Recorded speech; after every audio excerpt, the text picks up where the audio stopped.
Assalamualaikum warahmatullahi wabarakatuh. Bagaimana kabarnya ibu bapak sekalian? Semoga selalu dalam keadaan sehat walafiat dan selalu dalam lindungan Allah Subhanahu wa taala. Izin memperkenalkan diri, nama saya Retno Wulandari, mahasiswi Poltekkes Kemenkes Bandung, Prodi D3 jurusan Sanitasi.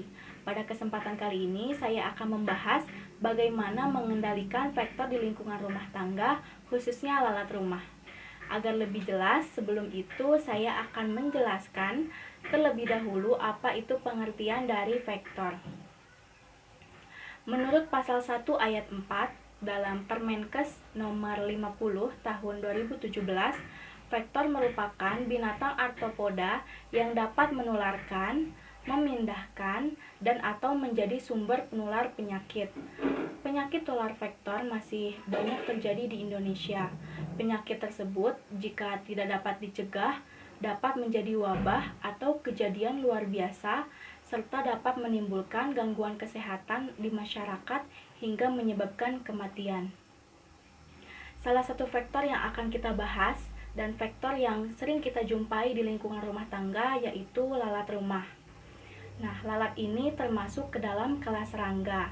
Lalat memiliki 2 sayap dan merupakan kelompok serangga pengganggu dan sekaligus merupakan salah satu faktor yang penting dalam penyebaran penyakit dan tidak bisa dipisahkan dari kehidupan manusia.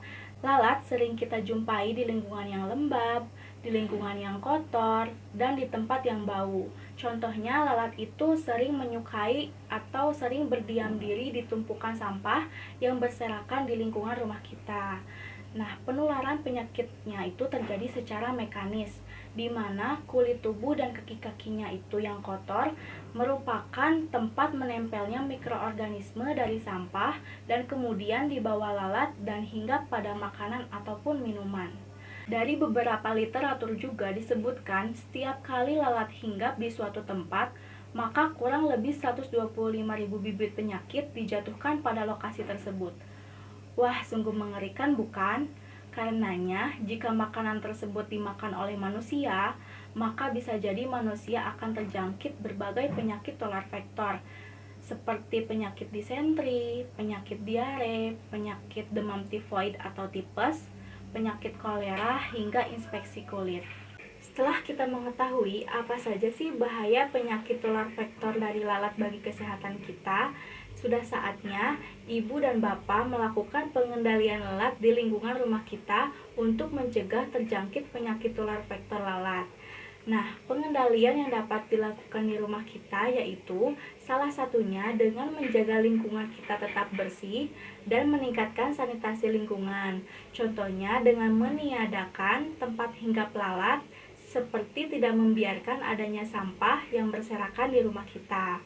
Jadi, Bapak Ibu harus selalu mementingkan kebersihan di rumahnya agar lingkungan rumah tidak menjadi sarang lalat dan menjadi penyebab penyakit. Nah, selain itu, kita bisa melakukan pengendalian secara non-kimiawi dengan menggunakan perangkap lalat. Di sini, saya akan mempraktekkan bagaimana membuat perangkap lalat sederhana yang bisa dilakukan di rumah masing-masing dengan alat dan bahan yang terjangkau dan mudah didapatkan. Untuk melihat bagaimana cara kerjanya, tonton video berikut ini. Alat dan bahan yang digunakan ada sedotan, benang atau karet, obeng, 2 botol plastik bekas, air gula, spidol, kapas, cutter, korek, lilin, dan lem tembak.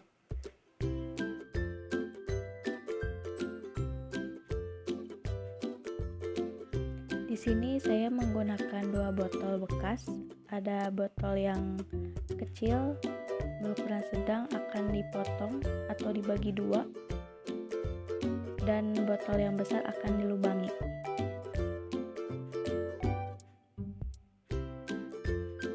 Pertama-tama kita akan membagi 2 atau memotong botol yang sedang.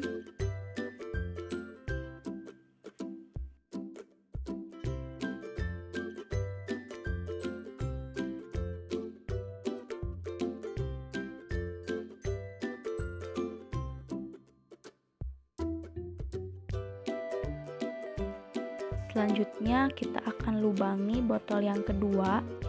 Ukurannya menggunakan tutup botol yang berukuran sedang tadi.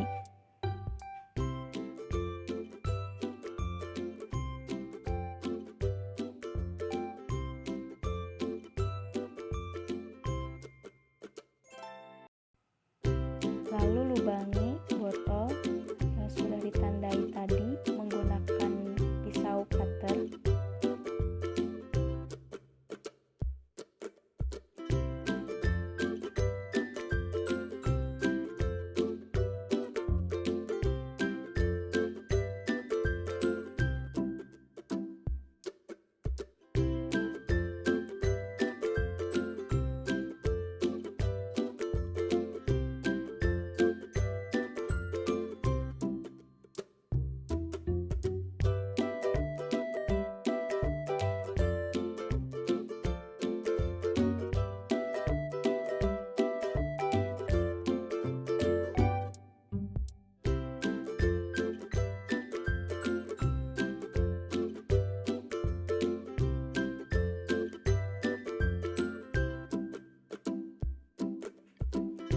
Potongan botol sedang tadi dimasukkan ke bagian botol yang sudah dilubangi.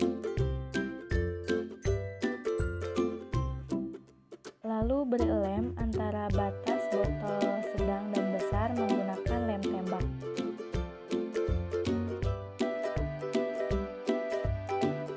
Lem ini berfungsi untuk lebih menguatkan potongan botol agar tidak ada celah udara masuk dan juga tidak mudah copot.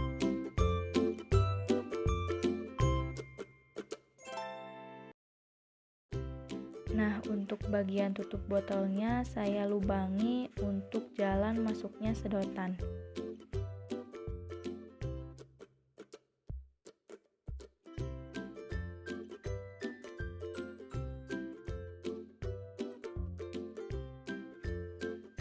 Lalu masukkan sedotan ke dalam lubang yang tadi.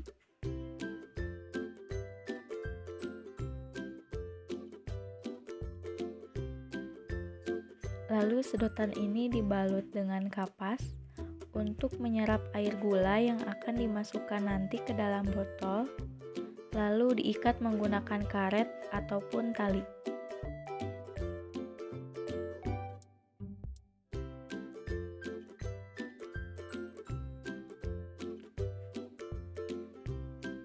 Kapas tadi kita celupkan ke air gula sampai kapas menyerap air gula tersebut.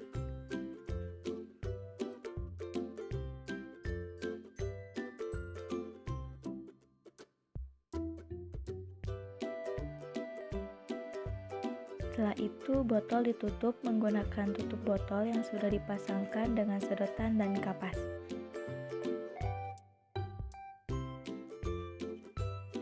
Setelah itu tuangkan air secukupnya.